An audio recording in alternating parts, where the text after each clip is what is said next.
I've traveled Europe for 3 months on my own.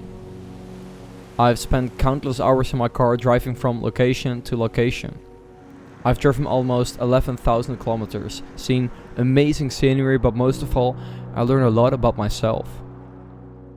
In this video, I will dive deep into my thoughts, feelings, and experiences throughout my road trip. Man, where do I start? Let's start at the beginning. Back in July this year, I bought a car that will drive me all the way through Europe. I packed all of my stuff and headed for France. It all went well, but somewhere near the border of Spain my car had trouble starting. I knew something wasn't right.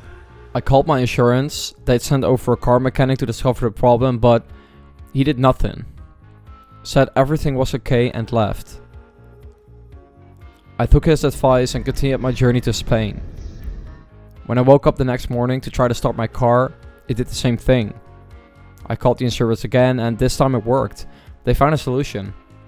My car had to get transported back to my home country to get it fixed.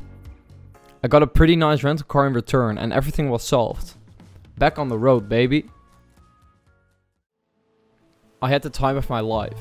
Saw the most amazing mountaintops, had the most amazing food, but still, deep down inside, I felt loneliness. I definitely underestimated the power of solo traveling, and I will tell you why. I'm the type of person who overthinks a lot. A pretty annoying thing, I must say. But looking back now, I think I needed to discover that piece of myself. Not relying on others is a power. To not depend your happiness on a significant other, but to be satisfied with your own being, mentally and physically. Not saying that you should always be alone. On the contrary, having human connections is what makes us who we are. I think I felt lonely because I wasn't comfortable with being alone. Most of the time when you're alone, you fill the minutes with an endless Instagram or TikTok feed, a YouTube video or a mobile game. People aren't used to truly being alone anymore. I mean, walking in the middle of nowhere in a valley without internet connection alone. Connecting to the thoughts popping up in your mind. Literally thinking about your next step, in the moment, without distractions.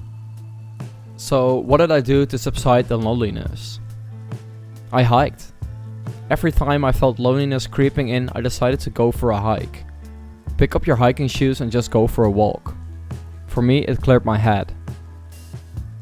Nature heals me in a way. Every time I came back from a hike, I felt re-energized, pleased and content with my inner self. An inner peace, grateful for being one with Mother Nature. I talked about living in the moment in my last video, and I think the mountains forced me to do just that. You're so busy with your next step or breath that you forget the worry.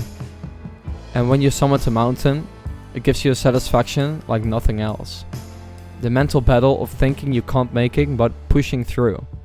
And reaching the top after a long hike, man, you have to experience it for yourself. When I wrote the video script, I had to reflect and think back about how I felt in certain moments. And the last thought that haunted me was, what am I gonna do next? I postponed this question to the last few weeks of my journey. What is my next step? Do I want to continue to walk the creative path, or is it something else? It's a frightful thought, not really knowing what you want to pursue in life. Without a purpose, there is no drive, and without a drive, no motivation. But I have the motivation to chase whatever is waiting for me next.